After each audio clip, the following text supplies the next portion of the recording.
میں آفس میں آیا تو ہیڈ کوارٹر سے آیا ہوا ایک لفافہ میرا منتظر تھا۔ میں نے لفافہ چاک کیا تو پتہ چلا مجھے دیگر افسران کے ساتھ افغانستان بھیجا جا رہا ہے۔ دونوں ہی ملکوں کے درمیان ہونے والے ایک معاہدے کے تحت ہمیں بھیجا جا رہا تھا۔ ہمیں وہاں افغان فوجیوں کے ایک دستے کو ٹریننگ دینی تھی۔ اس سلسلے میں بریفنگ کے لیے 2 دن بعد مجھے ہیڈ کوارٹر طلب کیا گیا۔ میں نے مراسلہ واپس لفافے میں ڈالا۔ میرے جسم میں ایک میٹھی سی سنسنی سی لہر دوڑ گئی۔ میں آفس کا بندہ ہی نہیں تھا بلکہ ہمیشہ سے میری ترجیح فیلڈ رہی تھی۔ مراسلہ شاید میری فیلڈ ورک کے لیے دی گئی درخواست کا ہی نتیجہ تھا۔ کام کچھ خاص نہیں تھا مگر کچھ نہ کچھ تبدیلی کا تو احساس تھا۔ افغانستان میں پہلے بھی ایک مشن مکمل کر چکا تھا۔ وہاں کا سخت موسم، کھانے اور غیر لوگ مجھے بے حد پسند تھے۔ ٹھیک 2 دن بعد میں ہیڈ کوارٹر کے ایک چھوٹے سے کانفرنس روم میں ایک افسر سے بریفنگ لے رہا تھا۔ میرے ساتھ 5 دوسرے افسران بھی اس بریفنگ میں شریک تھے۔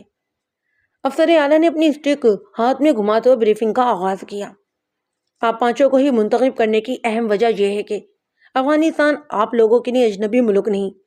دوسرا، آپ لوگ پشتو زبان سے بھی واقفیت رکھتے ہیں، اور تیسری وجہ، آپ لوگ اپنے اپنے شعبوں میں پیشہ ورانہ بھی مہارت رکھتے ہیں۔ افغانستان ہمارا برادر ہمسایہ ملک ہے۔ ہمارا ازلی دشمن وہاں بڑی تیزی سے اپنا اثر و نفوذ بڑھا رہا ہے۔ ہم جہاں دیگر محاذوں پر اپنے ازلی دشمن کے خلاف برسر پیگار ہیں، وہاں اس محاذ پر بھی ہم پیچھے نہیں رہ سکتے۔ جس طرح آپ لوگوں کو افغانستان دستے کی تربیت کرنی ہے، ایسے ہی ایک انڈین آرمی کے چند افسران ان دوسرے دستے کی تربیت کریں گے۔ ہماری تربیت کا معیار ان سے بہت بہتر ہونا چاہیے۔ آپ کی پیشہ ورانہ مہارت کا پھل مستقل قریب میں ہمیں افغان آرمی کی تربیت میں کلیدی کردار کی صورت میں مل سکتا ہے۔ سب نے ہی اپنی پیشہ ورانہ ذمہ داریوں کو پوری صلاحیت کے ساتھ ادا کرنے کا عزم کیا۔ بعد میں سوالات کے وقفے میں کرنل محمود نے کچھ ٹیکنیکی نوعیت کے سوالات کیے۔ یہ بتانے کی ضرورت نہیں ہے کہ سینئر ہونے کے ناطے کرنل محمود ہی ہمارے لیڈر تھے۔ میں نے ہاتھ فضا میں بلند کیا تو جنرل صاحب نے سر کی خفیف جشن سے اجازت دے دی۔ سر، افغانستان میں ہماری حدود کیا ہوگی؟ میرا بظاہر یہ عام سا سوال اپنے اندر جو وسعت رکھتا تھا، اس تک میرے سینئر افسران کو پہنچنے میں زیادہ دیر نہیں لگی۔ کرنل محمود نے چونک کر میری طرف دیکھا۔ میں ان کے لیے اجنبی نہیں تھا۔ فوج کے خاص حلقوں میں میری ایک مخصوص پہچان تھی۔ جنرل صاحب کی گھنی بھووں کے نیچے چمکتی ہوئی آنکھوں نے بھی لہجے بھر میں میرا کاسہ سر کے اندرونی گوشوں تک رسائی حاصل کر لی۔ میجر، آپ کو اپنی متعین حدود سے تجاوز نہیں کرنا، مگر کسی سے دبنا بھی نہیں ہے۔ ممکن ہے کہ آپ کا پالا دوسرے ملکوں کے ٹرین سے بھی پڑ جائے۔ تھینک یو سر، میں نے خاصا اطمینان حاصل کیا۔ رات میں سونے کے لیے لیٹا تو میرے ذہن میں وہ الفاظ باز گز کر رہے تھے۔ ممکن ہے آپ کا پالا دوسرے ملکوں کے ٹرینر سے بھی پڑ جائے۔ ایک نام میرے دماغ میں دہکتے ہوئے انگارے کی طرح آیا، میجر راہل ٹوبا، اور دل سے آہ کی صورت میں خواہش بلکہ بددعا سی نکلی۔ کاش قدرت اس شفاق درندے کو کسی طرح گھیر گھار کر میرے مقابل لے آئے۔ اس کا بہت سا قرض تھا جو میرے سینے پر کوہ گرہ کی طرح دھرا ہوا تھا۔ دیکھتا ہوا انگارہ دماغ سے سینے میں آیا تھا۔ میں سینہ مسلتے ہوئے اٹھ کھڑا ہوا۔ اب میرے لیے سونا ممکن ہی نہیں تھا۔ دسمبر کی ایک بے حد خنک دوپہر میں رسید لے کر جانے والی اسی دن 13 نے ہمیں کابل ایئرپورٹ پر اتار دیا، جہاں ایک روسی ساختہ پرانے ٹرانسپورٹ ہیلی کاپٹر کے قریب افغان آرمی کا ایک بے حد سرخ چہرے اور اچھی خاصی توند والا کرنل ہمارا منتظر تھا۔ افغان کرنل نے بڑے ہی روکھے انداز میں ہمارا استقبال کیا۔ یقیناً وہ اس مخصوص دھڑے سے تعلق رکھتا تھا جو ہم سے مخالفت کے لیے بطور خاص جانا چاہتا تھا۔ رینک کے لحاظ سے وہ سینئر تھا۔ میں نے بھی بادل خواستوں سے سیلیوٹ کیا۔ ہیلی کاپٹر کی سمت بڑھتے ہوئے کیپٹن رسالت نے بھی سرگوشی بھرے لہجے میں کہا، یہاں کی آرمی میں چند ایک ایسے افسر نکل آئے ہیں تو پھر جوانوں کا راشن کا تو خدا ہی حافظ ہے سر۔ فضائی سفر کے دوران میں ہم سب لوگوں میں دوستانہ بے تکلفی پیدا ہو چکی تھی۔ رسالت کو ویسے بھی میرے اسسٹنٹ کے فرائض انجام دینے تھے۔ اس کی روشن پیشانی، مضبوط کندھے اور چہرے پر جو لشکارے مارتا ہوا جوانی کا خون مجھے کسی کی یاد دلاتے تھے اور میرا دل اس کی طرف کھینچتا۔ اگر اسے تمہارے حوالے کر دیا جائے تو کتنے عرصے میں اس کی توند کا تم تختہ کر دو گے؟ میں نے بھی لطف لیتے ہوئے پوچھا۔ اپنے شاندار استقبال کا غصہ بھی مجھ پر بھی تازہ تھا۔ رسالت کے بھی نتنے پھول گئے۔ صرف 15 ہی منٹ میں سر۔ ہمارے ساتھ چلتے میجر فواد نے کہا، کوئی جادو جانتے ہو کیپٹن؟ میری معمولی سی توند کو پھر 2 منٹ میں ٹھیک کر دو گے؟ جادو ہی سمجھیں سر، رسالت نے بے حد سنجیدگی بھرے لہجے میں کہا، مگر توند کو تختہ کرنے والے گھونسے آپ برداشت نہیں کر پائیں گے۔ میجر فواد کے حلق سے نکلنے والا کہا بے ساختہ تھا۔ سب سے آگے کرنل محمود اور افغانی کرنل نے بے وقت سر گھمایا۔ کرنل محمود کے چہرے پر خفگی اور افغانی کرنل کے چہرے پر واضح خشنویت نظر آئی۔ میجر فواد نے زیر لب خود کو کوسا۔ ہماری ٹیم کے باقی ممبران کے چہروں پر بھی مسکراہٹیں چمکنے لگیں۔ ہمارے استقبال کی طرح ٹرانسپورٹ ہیلی کاپٹر بھی بڑا ہی شاندار تھا۔ اس ٹرانسپورٹر کو عرف عام میں اڑتا ہوا تابوت کہا جاتا ہے۔ ہیلی کاپٹر کا انجن اسٹارٹ ہونے سے پہلے ہی میجر فواد نے اپنے بے ساختہ کہکے پر کرنل محمود سے معذرت کی، جسے انہوں نے قبول کر لیا۔ کوئی جونیئر آفیسر ہوتا تو اس بے سادگی کی سزا بھی یقینی تھی۔ ہیلی کاپٹر کا انجن قیامت خیز شور کے ساتھ اسٹارٹ ہوا اور اڑنے والے تابوت نے زمین کو چھوڑ دیا۔ 2000 فٹ بلندی پر پہنچنے کے بعد بھی پائلٹ ہیلی کاپٹر کو آگے بڑھانے کے بجائے بلندی میں ہی بدتدریج اضافہ کرتا چلا گیا۔ ہمیں 1-2 منزلہ عمارت کی اوپری منزل پر 3 کمرے دیے گئے۔ کرنل محمود کے علاوہ ہر کمرے میں 2 افراد تھے۔ یہ پروٹوکول کے خلاف تھا، مگر اس سلسلے میں جگہ کی کمی وغیرہ کا بہانہ بنا کر رسمی معذرت بھی نہیں کی گئی۔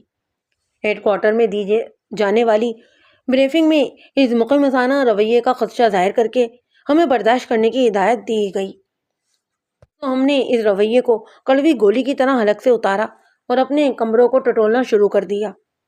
یہ کمرہ دیکھ کر ہمیں اچھی خاصی حیرت بھی ہوئی کہ ہمارے کمروں کو کسی بھی طرح سے بک نہیں کیا گیا تھا۔ ہماری گفتگو، حرکات و سکنات پر نظر رکھنے کے لیے وہاں کسی بھی قسم کے جاسوسی آلات نصب نہیں تھے۔ میں باتھ روم سے ہو کر آیا تو رسالت، جو میرا روم میٹ تھا، کھڑکی کے پاس آ کھڑا ہوا۔ ہماری رہائشی عمارت کے سامنے ایسی ہی ایک اور عمارت تھی، اس کی نظریں اسی عمارت پر تھیں۔ میں نے تولیہ پھیلاتے ہوئے کہا، یہ وہ کھڑکی نہیں ہے جس کے سامنے کھڑے ہو کر تم گا سکو۔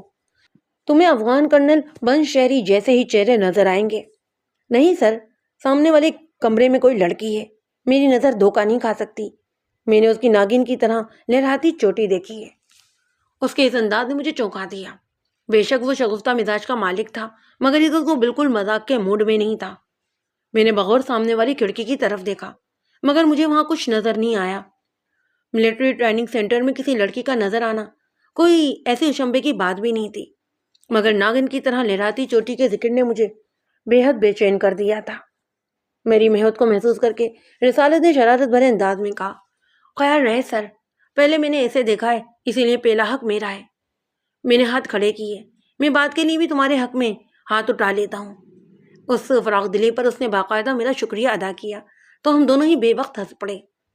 دوپہر کا کھانا ہم نے اپنے کمروں میں کھایا۔ رات کے کھانے پر ہمیں ملٹری ٹریننگ سینٹر کے انچارج میجر جنرل خالد کی طرف سے مدعو کیا گیا۔ فضائی سفر کی معمولی سی بھی تھکان نہیں تھی، اس کے باوجود رسالت اپنے بستر میں گھس گیا۔ میں نے بھی اردلی سے کافی منگوائی اور چادر لپیٹ کر کرسی پر بیٹھ گیا۔ نظر غیر ارادی طور پر سامنے والی کھڑکی کی طرف اٹھتی اور تصور میں ناگن کی طرح بل کھاتی ایک موٹی سی بالوں کی چوٹی لہرا کر غائب ہو جاتی۔ سینے کے پھپولے دوبارہ سے جل اٹھے تھے۔ ایک من موہنی سی صورت تصور کے پردے پر چمکی تھی۔ اندھیری رات کی طرح سیاہ اور موتی کی طرح شفاف آنکھوں نے میری آنکھوں میں آنکھیں ڈال کر کہا تھا، میں تمہاری خاطر سبھی کچھ چھوڑنے کو تیار ہوں، حتیٰ کہ اپنا دھرم بھی۔ اس پل میں ضرور کوئی جادو چھپا ہوا تھا، یا شاید جادو اس بے حد ملائم جلد والی اس سلونی سے لڑکی کے وجود میں تھا، آنکھوں میں تھا، یا پھر اس کی ناگن جیسی لہراتی بل کھاتی بالوں کی موٹی سی چوٹی میں، کہ میجر عامر نے، جس کے دل پر ہمیشہ ایک دماغ ایک پاسبان کی طرح رہتا، اس پر دل ہار بیٹھا تھا۔ دماغ کی وارننگ کو شاید پہلی دفعہ میں نے اس لیے نظر انداز کرتے ہوئے دل کو منمانی کرنے دی اور شیلا کماری کو اپنے بازوؤں میں لے کر بے حد گنیرے بالوں میں منہ چھپا لیا، اور اس کے بعد ایک یادگار چوٹ کھائی تھی۔ اچانک ہی سامنے والے کمرے میں کسی کی موجودگی کا مجھے احساس ہوا۔ سیاہ وردی دیکھتے ہی میری تمام تر حساسیت بیدار ہو گئی۔ اس کی طرف میری پشت تھی۔ شریرہ جسم راکے اسپیشل بلیک کٹ کمانڈر کی مخصوص چست سیاہ وردی میں قید تھا۔ سر پر مخصوص انداز میں بندھا ہوا رومال اس نے ایک جھٹکے سے کھولا تو پٹاری میں مقید ناگن کی طرح اس کی چوٹی بھی آزاد ہو کر لہرانے لگی۔ میرے سینے میں دھڑکتے دل کو جیسے چٹ انجن لگ گیا۔ یہ چھریرا لچکدار جسم مجھے لگا جیسے میرے لیے اجنبی نہیں۔ پھر یکلا زمین و آسمان میری نگاہوں میں گھوم گئے، جیسے انہوں نے اپنی جگہ بدل لی۔ میرا جسم سن ہو گیا اور سینے میں نقارے سے بچنے لگے۔ بلا شبہ وہ شیلا کماری ہی تھی۔ قدرت محض 1 سال 8 مہینوں میں اسے دوبارہ میرے سامنے لے آئی تھی۔ سینے میں آگ سے دہکنے لگی۔ شیلا کی یہاں موجودگی کا مطلب یہ تھا کہ راہل ٹوبا بھی کہیں ارد گرد ہی موجود ہوگا۔ شاید خدا نے میری سن لی تھی۔ مجھے بہت سے حساب چکانے تھے ان دونوں سے۔ اچانک ہی میں نے شیلا کو چونکتے ہوئے دیکھا۔ اس کی مخصوص نصفانی حس نے اسے مرکز نگاہ ہونے کا احساس دلایا۔ اس کی نظر ہماری کھڑکی کی طرف اٹھی۔ میں نے چادر لپیٹی ہوئی تھی، جس میں سے صرف آنکھیں اور پیشانی کا ہی کچھ حصہ نظر آ رہا تھا۔ مجھے پہچاننا ناممکن تھا۔ پھر اچانک ہی میرے وجود میں ایک طوفان نے سر اٹھایا۔ میں اسے اور اس کے حواریوں کو بتانا چاہتا تھا کہ میجر عامر کی واپسی ہو چکی ہے۔ ان کی مکاری اور محبت کے جال میں پھنس کر میں نے جو چوٹ اٹھائی تھی، اس کی سزا کاٹ کر وہ دوبارہ فیلڈ میں آ چکا ہے۔ میں نے نہ صرف چادر اتار پھینکی، بلکہ اٹھ کر کھڑکی میں بھی جا کھڑا ہوا۔ سورج کی دم توڑتی کرنیں براہ راست مجھ پر پڑ رہی تھیں۔ شیلا کو مجھے پہچاننے میں ایک لمحہ بھی نہیں لگا۔ اس نے جیسے حیرت سے مغلوب ہو کر پلکیں جھپکائیں۔ میری موجودگی کا یقین ہو آتے ہی اس کے جسم نے یوں جھٹکا کھایا جیسے اس نے ہزاروں وولٹیج کا ننگا تار چھو لیا ہو۔ اس کے اس ری ایکشن نے مجھے بڑا ہی لطف دیا۔ اگلے ہی پل اس نے کھڑکی کا پردہ برابر کر دیا۔ میں واپس کرسی کی طرف لوٹا تو جسم میں سنسنی کروٹ لے رہی تھی۔ مجھے یقین تھا کہ میری موجودگی کی خبر بھارتیوں میں کھلبلی مچا دے گی۔ میں نے کرسی پر بیٹھ کر دوبارہ چادر اوڑھ لی اور آنکھیں موند کر میں نے خود سے سوال کیا کہ کیا میں اس درندے کو اپنے سامنے دیکھ کر خود پر قابو رکھ پاؤں گا؟ میرا دل کہہ رہا تھا کہ یہ ناممکن ہے، مگر دل پر بیٹھا پاسبان جنرل صاحب کے الفاظ دہرا رہا تھا، تمہیں اپنی حدود سے تجاوز نہیں کرنا۔ دائیں گن پٹی میں درد کی تہز لہر اٹھی اور پورے ہی سر میں پھیل گئی۔ مجھے احساس ہوا کہ ہر طرف سے میں حدود اور ضابطوں کے اندھے کے بندھن میں بندھا ہوا ہوں۔ میں کافی دیر اسی کیفیت کا شکار رہا۔ پھر زبردست کوشش سے میں نے خود کو سنبھالنا شروع کیا۔ مجھے یہاں باقاعدہ حکومتی سرپرستی میں بھیجا گیا تھا۔ میری جذباتیت میرے ملک کے وقار اور عزت کو نقصان پہنچا سکتی تھی۔ مجھے یہاں خود کو سونپا ہوا فرض انجام دینا تھا۔ ہاں، اگر قدرت مجھے کوئی موقع فراہم کر دیتی تو اپنے وطن کے زہریلے دشمنوں کے ٹینٹوئے دبانے میں پل بھر کی بھی تاخیر نہ کرتا۔ کوئی انجانی آواز پکار پکار کر مجھے بتا رہی تھی کہ جلد یا بدیر ایسا موقع مجھے ضرور ملے گا۔ میں نے خود سے عہد کیا کہ ایسا موقع ملنے تک میں خود کو قابو میں رکھوں گا۔ افغان جنرل کے عشائیے میں شرکت سے پہلے میں نے کرنل صاحب کو اپنے ارد گرد راک کی موجودگی کی رپورٹ بھی دے دی۔ رات 8 بجے افغان آرمی کے ترتیبی مرکز کے آفیسر بیس پر کسی بھارتی جمخانے کا گما ہو رہا تھا۔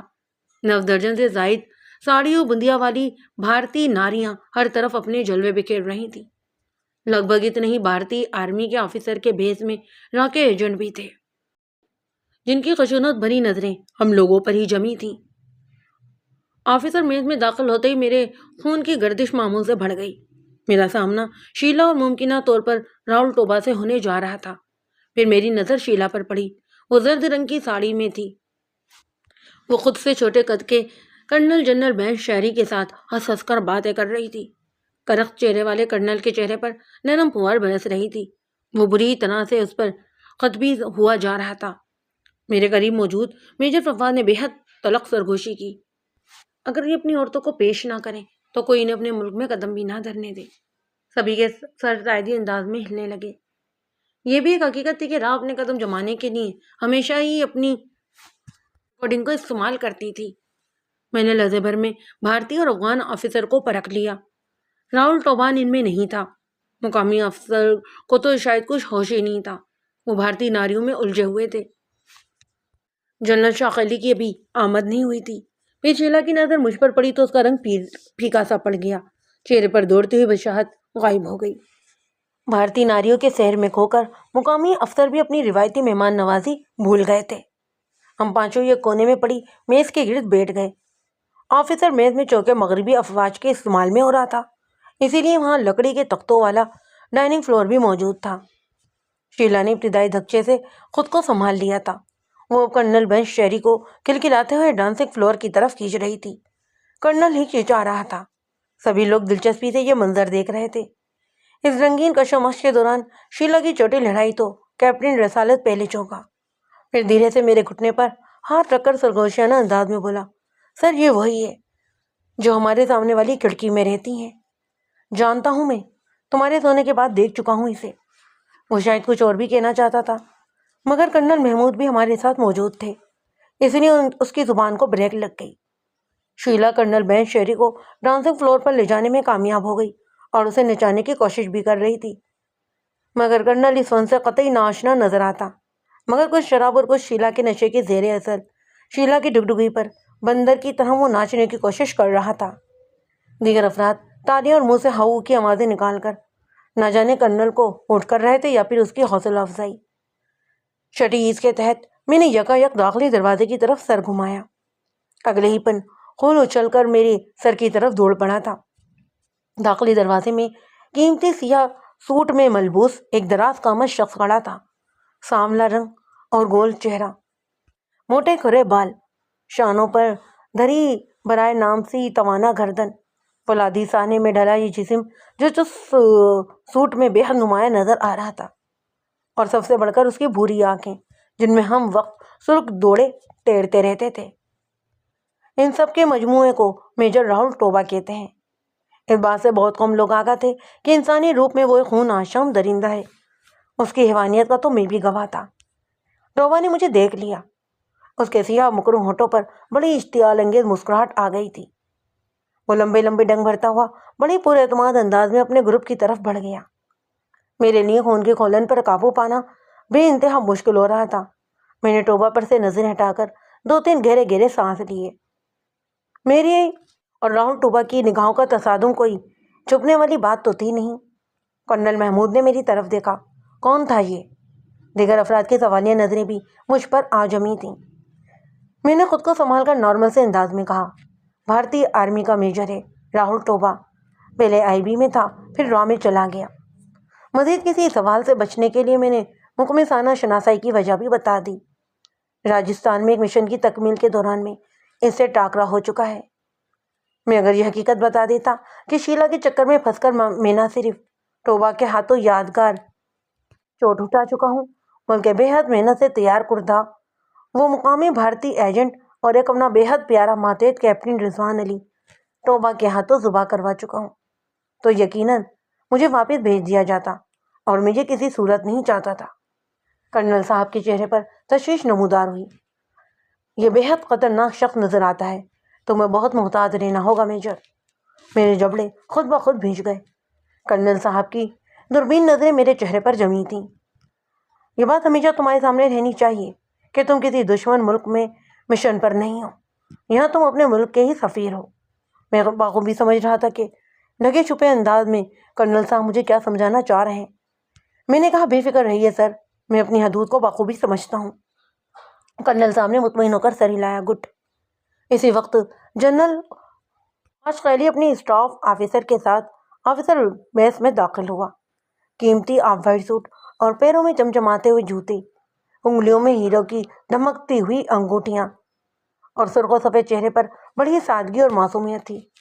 انٹیلیجنس رپورٹ یہ تھی کہ وہ ایک سابق وار لارڈر تھا جس نے اپنے 500 سے زائد جنگجوؤں کے ساتھ افغان آرمی میں شمولیت اختیار کی تھی، جس کے سبب اسے میجر جنرل کا عہدہ دیا گیا۔ جنرل سیدھا ہماری طرف آیا اور بڑی گرم جوشی کے ساتھ افغان سرزمین پر خوش آمدید کہا۔ اس کے گرم جوشی دیکھ کر یقیناً بھارتیوں کے سینے پر سانپ لوٹ گئے تھے۔ وہاں موجود سبھی افراد اپنی سرگرمیاں چھوڑ کر جنرل کے گرد اکٹھے ہو گئے۔ جنرل نے اپنی جونیئر افسران کے علاوہ بھارتی آفیسر سے بھی ہمارے گروپ کا تعارف اور وہاں ہماری موجودگی کی وجہ بتا دی۔ تقریباً وہی وجہ اس نے بھارتی آفیسر کی وہاں موجودگی کی بھی بتائی۔ بھائی میں مصاحبہ کرتے ہوئے ٹوبا کی بالوں بھری مضبوط کلائی والا ہتھوڑا نما ہاتھ میرے ہاتھ میں آیا تو ایک گہری نیلی سی آگ تھی جو میرے پاؤں کے تلوں سے اٹھی اور سر تک پہنچ گئی تھی۔ یہی وہ ہاتھ تھا جس نے کیپٹن رضوان کو ذبح کر دیا تھا۔ میں سردی کے باوجود پل بھر میں پسینے میں بھیگ گیا۔ مجھے لگا جیسے کوئی بے حد وزنی چٹان میرے سینے پر دھری ہو۔ آرام سے میجر، پرانا غصہ کیا میرے ہاتھ پر ہی نکالو گے؟ جنرل خاص پہلی کی بات پر میں چونکا۔ آپ دونوں واقف ہیں ایک دوسرے سے؟ میری تو جیسے قوت گویائی تیش کے سبب سلب ہو گئی۔ ٹوبا اپنے مخصوص شہد میں بھیگے زہریلے لہجے میں بولا، ہاں سر، یہ غیر سوالی کے گلدستے لے کر ہمارے ملک تشریف لائے تھے اور ہم نے ان کا شاندار استقبال کیا اور واپسی پر ان کے گلے میں پھولوں کا ہار ڈال کر بھیجا تھا۔ اس کے ساتھیوں کی دبی دبی استہزائیہ ہنسی مجھے ایسی سرخ آندھی کے سبت کرنے لگی جس کے پار کچھ نظر نہیں آتا تھا۔ جنرل زیرک بندہ تھا، وہ پل بھر میں سمجھ گیا کہ دو روایتی حریف ملکوں کے حساس اداروں کے افسر ران کے درمیان کہاں کوئی خوشگوار تعلق ہو سکتا ہے۔ ماضی کی کوئی منقاشی واقفیت کا سبب تھی۔ وہ ہاتھ اٹھا کر بولا، گلدستے اور ہار آپ بچا کر رکھیں۔ افغانستان آپ دونوں کے ملکوں کے ساتھ دوستانہ تعلقات کو اہمیت دیتا ہے۔ دونوں ہی ملکوں کے نمائندے ہمارے مہمان ہیں۔ ہمیں اس سے کوئی غرض نہیں کہ آپ دونوں کے ممالک کے آپس میں تعلقات کیسے ہیں۔ ہمیں صرف ایک چیز سے غرض ہے کہ ہمارے مرکز کا ڈسپلن برقرار رہے۔ آپ یہاں دوستوں کی طرح رہیں اور اپنے فرائض انجام دے کر خیریت سے رخصت ہو جائیں۔ جنرل کی وارننگ میرے دماغ پر چھاتی سرخ آندھی کو تیزی سے تیرنے لگی۔ لمحاتی وقفے کے بعد جنرل نے قدرے سخت انداز میں کہا، میں ڈسپلن کے معاملے سے خلاف ورزی بھی برداشت نہیں کروں گا۔ ایسا کرنے والا اپنے قول و فعل کا خود ذمہ دار ہوگا۔ میں اس کا اور اس کی ٹیم کا مشن فوری معطل کر کے انہیں ان کے ملک کے روانہ کر دوں گا۔ اس موقع پر کرنل محمود نے مداخلت کی، سر میں آپ کو یقین دلاتا ہوں کہ ہماری ٹیم کی طرف سے آپ کو کوئی ڈسپلن کی شکایت نہیں ملے گی۔ گڈ۔ جنرل نے بھارتیوں پر نظر ڈالی، آپ لوگوں کی طرف سے بھی یہ یقین دہانی کون کروائے گا؟ ایک استقوانی چہرے اور سفید بالوں والے غالباً کرنل رینک کے آفیسر نے یہ یقین دہانی کروائی۔ آپ لوگ ایک دفعہ پھر ہاتھ ملائیں۔ کرنل صاحب نے ٹوبا اور مجھے حکم دیا۔ ٹوبا نے بھی مجبوری میں میری طرف ہاتھ بڑھایا۔ میں نے بھی بامر مجبوری اس کے ہاتھ کو تھام لیا۔ اس کے چہرے اور آنکھوں سے قدورت نمایاں ہو رہی تھی۔ میری آنکھوں میں لکھی تحریر بھی اسے صاف نظر آ رہی تھی کہ میں اس سے دو دو ہاتھ کرنے کے لیے بے چین ہوں۔ ٹوبا نے ہماری پوری ٹیم پر نظر ڈالتے ہوئے کہا کہ میں عزت مآب جنرل صاحب کی موجودگی میں آپ لوگوں سے ایک سوال کرنا چاہوں گا، اگر اجازت ہو تو۔ مجھے بخوبی اندازہ ہو گیا کہ وہ پھر زہر ہی اگلے گا۔ کرنل محمود نے نرم لہجے میں کہا، اجازت کی کوئی ضرورت نہیں، آپ 10 سوال کر لیں۔ ٹوبا نے انگلی اٹھائی، نہیں، صرف ایک۔ پاکستان کو ٹریس کے روم میں انٹیلیجنس بیورو کے ایجنٹوں کو بھیجنے کی ضرورت کیوں پڑ گئی؟ افغانستان تو آپ کا برادر اور ہمسایہ ملک ہے نا۔ حسب توقع اس نے زہر ہی تو اگلا تھا۔ جنرل قاسقیری بری طرح چونکا۔ اس موقع پر ہماری ٹیم کے سب سے کم گو میجر گل نواز نے بھرپور جواب دیا، اور راہ والے تو غالباً یہاں نوزائیدہ افغان آرمی کے جوانوں کے پیمپر تبدیل کرنے کے لیے آئے ہوئے ہیں۔ جواب بڑا ہی کاری تھا کہ یہ افغان آفیسر کی ہنسی چھوٹ گئی۔ خود جنرل قاسقیری کے ہونٹوں پر بھی مسکراہٹ دوڑ گئی۔ بھارتیوں کے چہرے سیاہ پڑ گئے۔ ٹوبا کی آنکھیں خون اگلنے لگی، مگر وہ زہر گھولنے کے علاوہ کچھ نہیں کر سکتا تھا۔ جنرل بولا، غالباً دونوں ہی طرف سے یہ کہاوت بولی جاتی ہے کہ حمام میں سبھی ننگے ہیں، میرا لب کھانے کے لیے آ جائیں۔ تھوڑی دیر میں یہ بظاہر تناؤ کی کیفیت ختم ہو گئی، مگر جب میری اور راہل ٹوبا کی نظریں ملتی تو بجلی سے کون جاتی۔ اس کے علاوہ ٹوبا کی جلتی ہوئی نظریں گائے بگائے گل نواز پر بھی جا ٹھہرتی۔ میں جانتا تھا کہ وہ اونٹ کا سا کینہ رکھنے والا شخص تھا۔ گل نواز کا منہ توڑ جواب بھی اسے مرچ کی طرح جلن کر رہا تھا۔ شیلا مجھے نظر انداز کرنے کی کامیاب کوشش کر رہی تھی۔ اس کی تمام تر توجہ کرنل بینچ شیری پر تھی۔ وہی کیا، سبھی بھارتی لڑکیوں نے وہاں موجود افغان آفیسر کو اپنی ساڑی کے پلوؤں سے باندھ رکھا تھا۔ کرنل محمود کو جنرل قاشقیلی نے اپنی میز پر جگہ دے دی۔ وہاں اس افغانی چہرے والا بھارتی کرنل پردیپ شیلا اور کرنل بینچ شیری کے علاوہ سیاہ سلکی ساڑی میں ملبوس بڑے بڑے جسم کی ایک اور سرخ و سفید لڑکی بھی موجود تھی، جس کے ڈائی کیے سنہری بال چہرے پر آ جاتے، جنہیں وہ بڑی ادا سے ہٹاتی تھی۔ میں نے محسوس کیا کہ گائے بگائے جنرل قاشقیلی کی نظریں اس لڑکی پر جا ٹھہرتی۔ ان لمحوں میں نظروں میں مرد کی ایک مخصوص بھوک بھی صاف نظر آتی۔ ابتدا میں جو بھارتیوں کا دباؤ محسوس ہوا تھا وہ میجر گل نواز کے جواب کے سبب ختم ہو چکا تھا، جس کی وجہ سے میرے ساتھیوں کا موڈ بے حد خوشگوار تھا۔ گل نواز کی پیٹھ ٹھوکنے کے بعد اب ہنسی مذاق چل رہا تھا۔ شخصیات پر تبصرے ہو رہے تھے۔ ان شخصیات میں سب سے نمایاں کرنل بینچ شیری اور شیلا تھے۔ تقریباً سبھی میزوں پر شراب بھی نظر آ رہی تھی۔ آفیسر میز کے بیروں نے ہم سے بھی پوچھا تھا، پر ہم لوگوں نے منع کر دیا۔ میجر فواد میری طرف متوجہ ہوا۔ یار یہ کمینہ ٹوبہ کن پھولوں کے ہاروں کا ذکر کر رہا تھا؟ مجھے جلد یا بدیر اس سوال کی توقع تھی۔ میں نے کہا کہ یہ بڑ بولا ہے، راجستھان میں اس سے ٹاکرا ہوا تھا، ایک مخبر کی بدولت میں ایک راہ کے ہاتھ آ گیا، 2 مقامی ایجنٹ ہلاک اور ایک میرا جان نثار مہاتیر شہید ہوئے۔ میرا والوں کی 9 درجن سے زائد لاشیں گرا کر وہاں سے نکلنے میں کامیاب ہو گیا تھا، پر یہ میرے ہاتھ سے بچ گیا۔ اگر آج ہاتھ آ جاتا تو آج اس کی زبان بھونکنے کے قابل نہ ہوتی۔ میجر فواد نے ٹوبہ پر نظر ڈالی اور سر کو ہمیں ہلا دیا۔ کھانا بے حد پرتکلف تھا، ہم نے خوب سیر ہو کر کھایا۔ کھانے کے بعد جنرل قاشقیلی رخصت ہوا تو ہم لوگ بھی اپنے کمروں میں آ گئے۔ میرے ذہن پر شیلا کی دید اور راہل ٹوبہ سے ملاقات کا اثر باقی تھا۔ ٹوبہ کے ہاتھ کا لمس جیسے اب بھی باقی تھا۔ اسی ہاتھ سے اس درندے نے کیپٹن رضوان کی گردن کو کاٹا تھا۔ مجھے یوں محسوس ہو رہا تھا جیسے میرا ہاتھ یہ تیزاب سے جھلس گیا ہو۔ رضوان کا خیال آیا تو اس کی شبیہ آنکھوں میں ابھر آئی۔ جوانی کی چمک دھمک سے چمکتا دھمکتا چہرہ، چمکتی آنکھیں، مضبوط کندھے اور کسرتی جسم، اور سب سے بڑھ کر ملک پر جان نچاور کر دینے کا جذبہ۔ اس نے جان نچاور کر کے دکھائی بھی تھی۔ رضوان کا خیال آیا تو شدید ترین پچھتاوے کا احساس بھی آری کی طرح کاٹنے لگا۔ کاش میں نے بازو زخمی ہونے کے باوجود خود ٹوبہ کا سامنا کیا ہوتا، رضوان کو ٹوبہ کی للکار کا جواب دینے کی اجازت نہ دی ہوتی۔ میں نے بستر پر لیٹ کر وزنی کمبل لے لیا۔ کانٹوں کی باڑھ جیسے گزرے لمحے یاد آئے تو پھر آتے ہی چلے گئے۔ میں ان دنوں انٹیلیجنس بیورو کے افسران کا پسندیدہ فیلڈ ایجنٹ تھا۔ میرا کیریئر کامیابوں سے معمور تھا۔ مجھے بھارتی سرحدی ریاست راجستھان کے لیے ایک مشن سونپا گیا۔ ایک دوست ملک کی نامور شخصیات کا پاکستان آنا جانا لگا رہتا۔ وہ شخصیات سیاست دانوں اور بڑے ہی بیوروکریٹس کی دعوتیں کرنے میں خاصی مشہور تھی۔ سندھ اور پنجاب میں اس کی محل نما رہائش گاہیں تھیں، جہاں شکار کے سیزن کے علاوہ سیاست دانوں اور بیوروکریٹس کی آمد بھی رہتی۔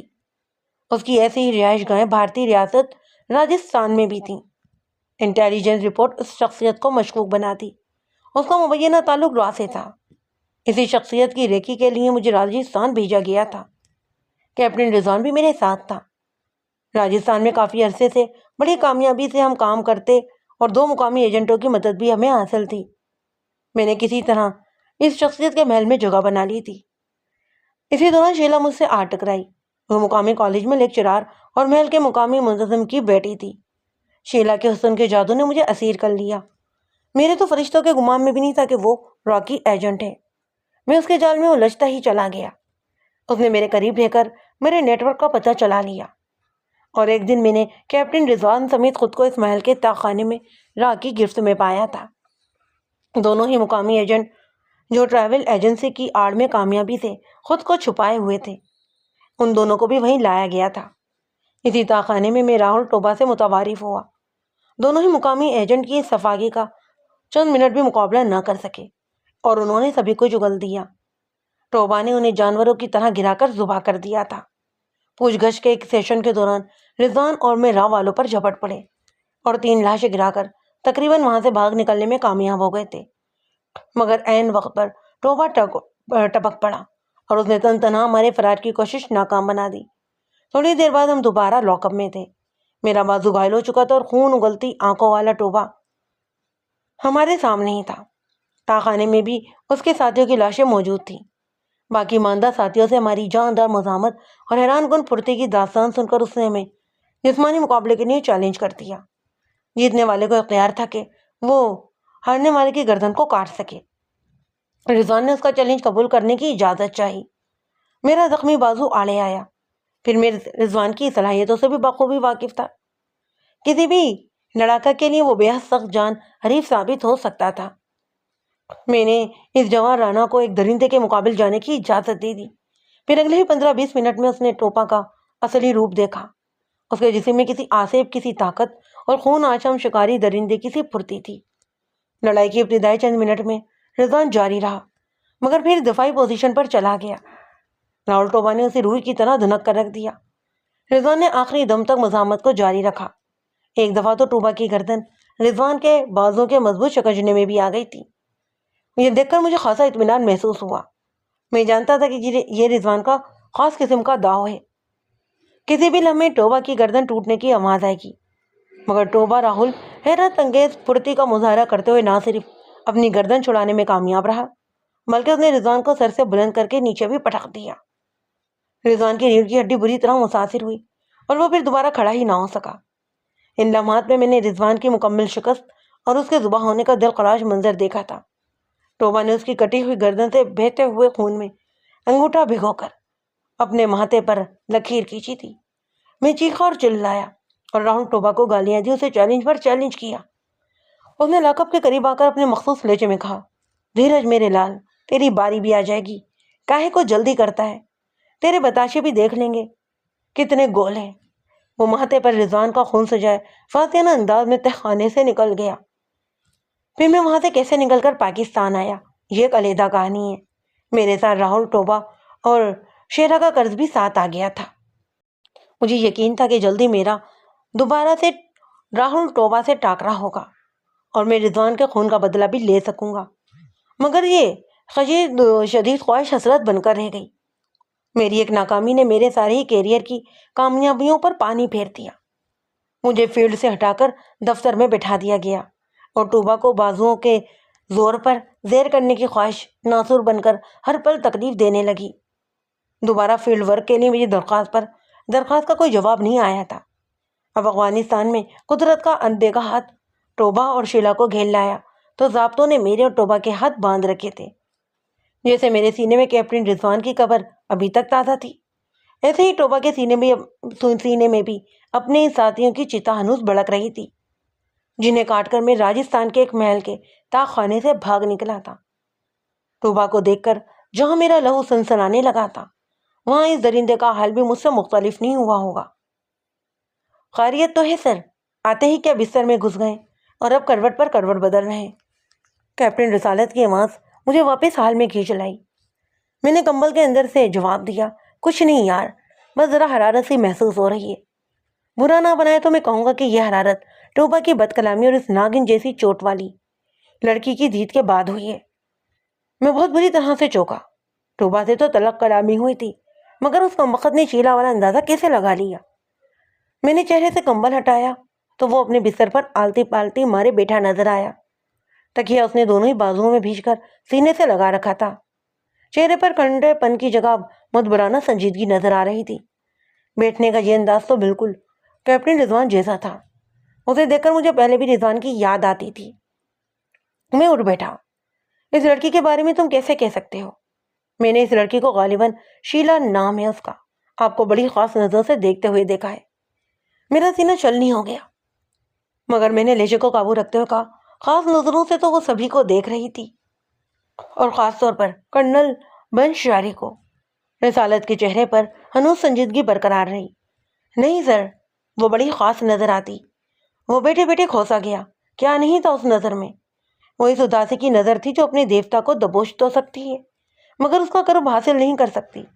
مجھے یقین ہے سر، وہ لڑکی ہزار جان سے آپ پر فدا ہے، اور شاید ماضی کرم میں اس کا آپ سے کوئی تعلق بھی رہا ہے، بہت ہی گہرا تعلق۔ میں نے اس کے مشاہدے کو مذاق میں اڑانے کی کوشش کی۔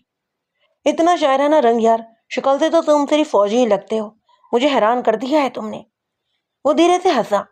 میں خود حیران ہوں سر، شاید اس لڑکی کی نگاہوں کی بے بسی، تہی دامنی کے ساتھ اور مر مٹنے والی کیفیت نے ایک فوجی کے سنگلاخ سینے میں گداز جگا کر یہ الفاظ تراشے ہیں، مجھ سے ان نگاہوں کا دکھ برداشت نہیں ہو رہا۔ پلیز سر مجھے بتائیں کہ میرا مشاہدہ درست ہے نا، پلیز سر بتا دیں مجھے، اس نے بے حد ملتجی لہجے میں کہا۔